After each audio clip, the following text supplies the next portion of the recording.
Kaukasus adalah sebuah daerah di Eropa Timur dan Asia Barat, antara Laut Hitam dan Laut Kaspia. Disinilah lahir seorang kesatria, pemimpin, mujahidin bagi rakyat, agama, dan tanah airnya. Dialah Imam Syamil.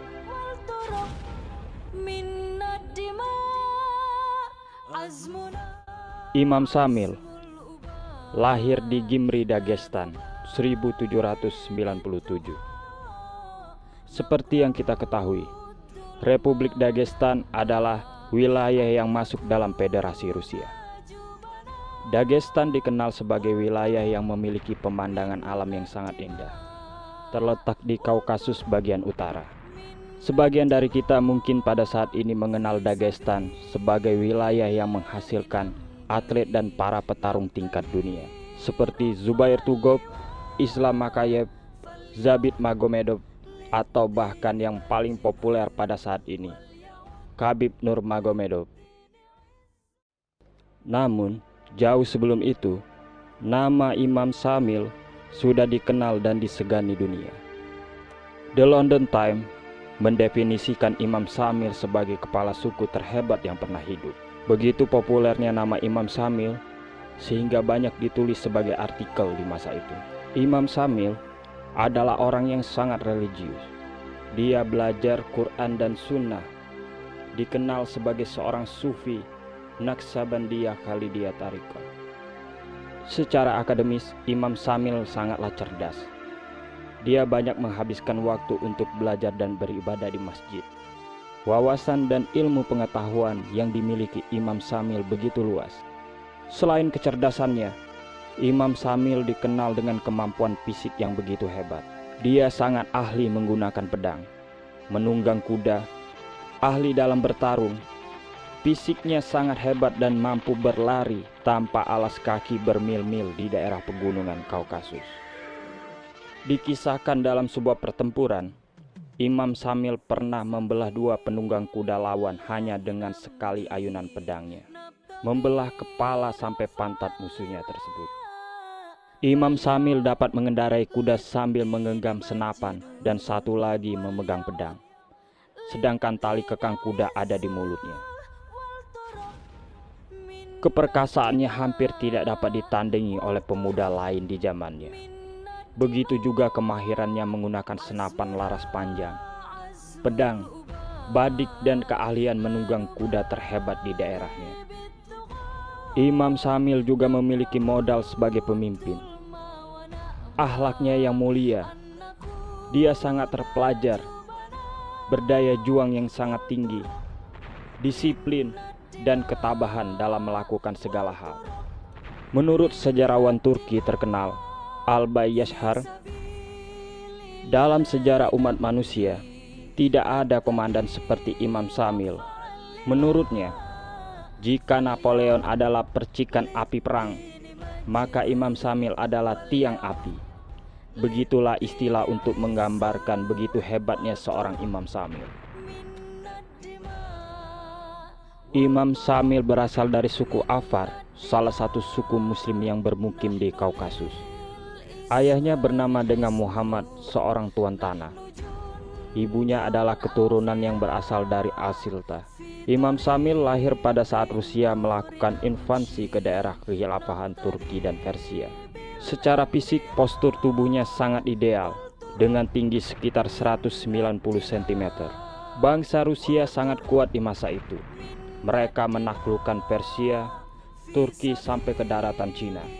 Hadirnya Imam Syamil seperempat abad lebih membuat Rusia yang begitu besar dengan persenjataan yang lengkap tidak bisa bergerak dan menguasai Kaukasus. Rusia melakukan segala strategi pada saat itu, tapi mereka tak mampu mengalahkannya. Ketika Rusia mendengar tentang Imam Syamil dengan segala kehebatannya yang heroik dan mengagumkan, sampai mereka tak mempercayai Imam Syamil adalah seorang muslim dari Kaukasus. Bersama sahabatnya Ghazi Muhammad, Imam Syamil muda belajar di bawah asuhan Syekh Said Al-Harakani, ulama besar masa itu. juga belajar di bawah bimbingan Sayyid Jamaluddin.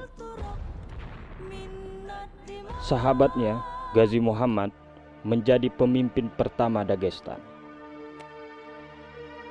Pada masa itu, Imam Samir belumlah mengikuti jejak Ghazi Muhammad sahabatnya, karena lebih memilih meneruskan taklim dan tarbiyahnya di bawah bimbingan Syekh Jamaluddin.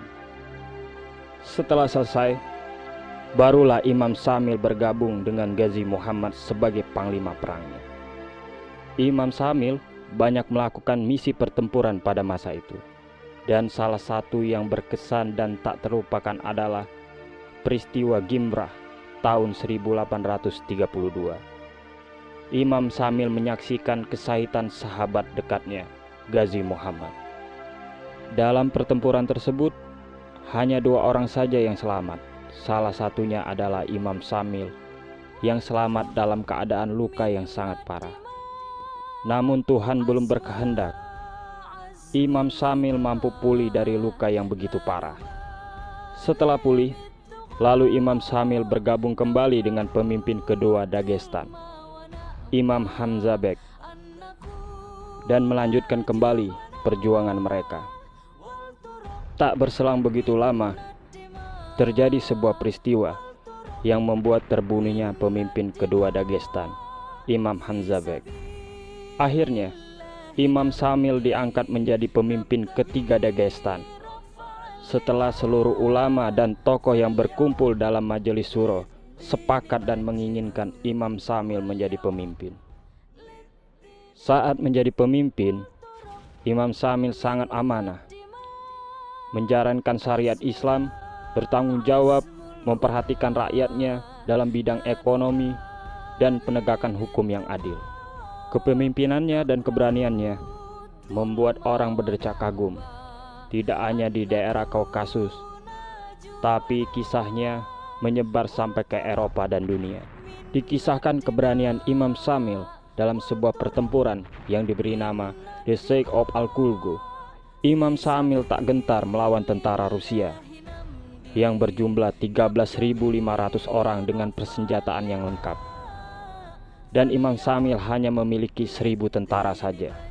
Meskipun dalam perang ini banyak kerabat Imam Samil yang terbunuh, peristiwa perang ini juga yang memaksa Imam Samil untuk berpindah tempat. Namun Imam Samil tidak pantang menyerah.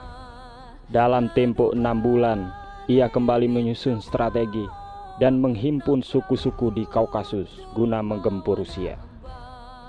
Tahun 1845 terjadi pertempuran besar.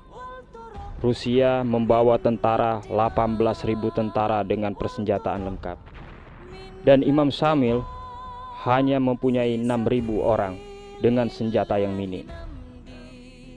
Namun Imam Samil tak gentar. Dengan kecerdasannya dan strateginya, Imam Samil mampu memenangkan peperangan tersebut dan Rusia kalah dengan telak. Itulah sedikit kisah dari perjuangan Imam Samil yang dilakukan untuk membela rakyatnya, agama, dan tanah airnya. Seiring waktu, pasukan Imam Samil berkurang dan Rusia berhasil merebut Kaukasus. Dengan pertimbangan demi keselamatan rakyatnya, Imam Samil ditangkap dan diasingkan ke wilayah bernama Kaluga di barat daya Moskow. Tahun 1869, Imam Samil diizinkan berangkat ke Tanah Suci, dan beliau wafat setelah menunaikan ibadah haji pada tahun 1871. Dan Imam Samil dimakamkan di Jannatul Baqi, Madinah.